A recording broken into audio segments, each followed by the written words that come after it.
Halo semuanya, Assalamualaikum warahmatullahi wabarakatuh. Pada video kali ini saya akan berbagi informasi mengenai mata kuliah yang saya pelajari, yaitu yang bernama Komunikasi Bisnis.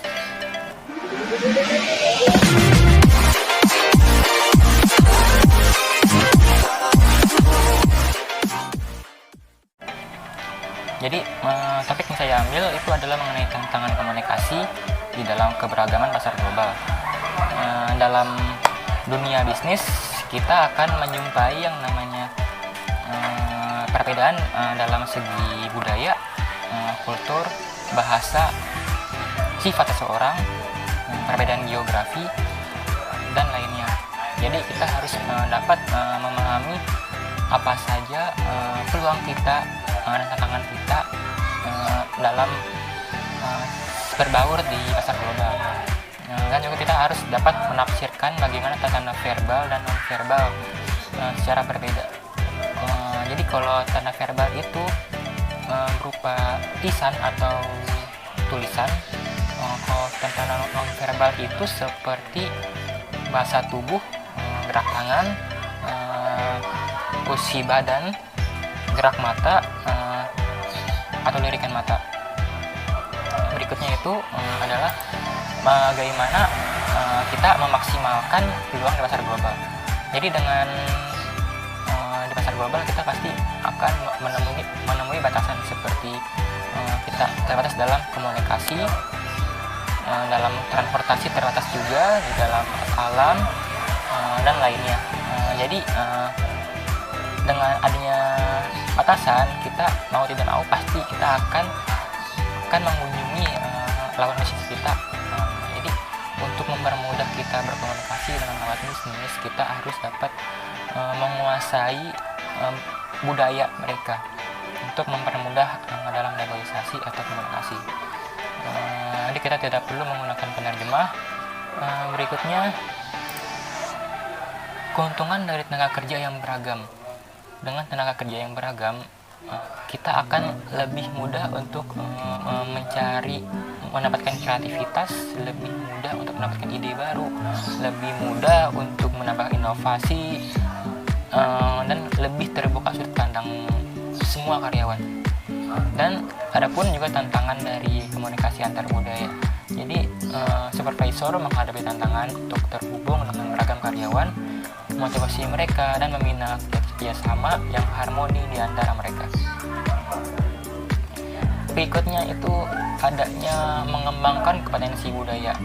Jadi kompetensi budaya mencakup apresiasi terhadap perbedaan budaya yang mempengaruhi komunikasi dan kemampuan untuk menyesuaikan gaya komunikasi seseorang. Jadi kita harus dapat memahami konsep budaya itu sendiri.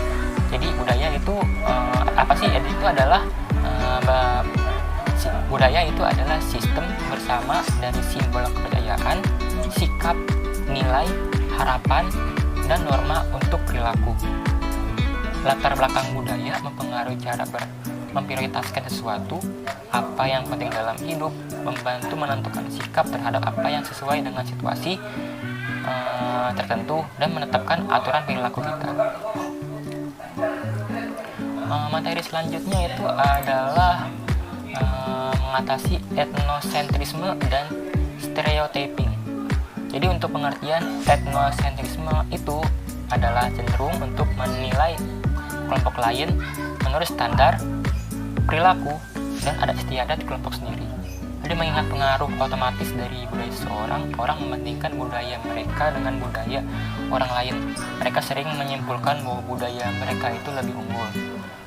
Kalau untuk pengertian stereotyping adalah penetapan untuk individu berdasarkan dalam budaya atau kelompok sosial tertentu. Misalnya dengan asumsi bahwa rekan kerja yang lebih tua tidak bisa terhubung dengan pasar anak muda, atau kolega yang lebih muda tidak bisa menjadi pemimpin. Nah, itu yang harus kita antisipasi. Jadi ada 3 langkah untuk membantu dalam situasi tersebut. Yang pertama adalah 1. Hindari asumsi. Jangan berasumsi bahwa orang lain akan bertindak seperti apa yang tidak semestinya. Jadi selalu berpikir positif. Yang kedua, tahan penilaian. Jadi jika orang bertindak berbeda, jangan langsung menyimpulkan bahwa mereka salah. Kita harus melihat dari segala sudut pandang. Dan cara yang ketiga itu adalah akui ada perbedaan. Jangan abaikan budaya orang lain dan budaya sendiri. Berikutnya adalah menganalisis variasi dalam dunia yang beragam. Perbedaan budaya. Yang pertama dalam perbedaan konseptual, yang kedua adalah perbedaan hukum dan etika, yang ketiga sosial, yang keempat nonverbal, yang kelima usia, keenam jenis kelamin, 7 agama. Quote-nya adalah berhati-hati saat menerapkan aturan MAS. Jadi perlakukan orang sebagai mereka ingin diperlakukan. Jadi jangan semena-mena terhadap seseorang.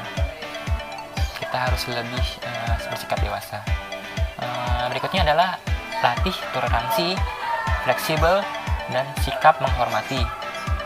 Bertemu dengan orang yang memiliki budaya yang berbeda dengan kita menjadikan kita harus ekstra hati-hati ketika sedang berkomunikasi bersama mereka.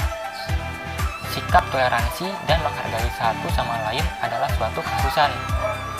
Berikutnya, latih kesabaran dan pertahankan rasa humor.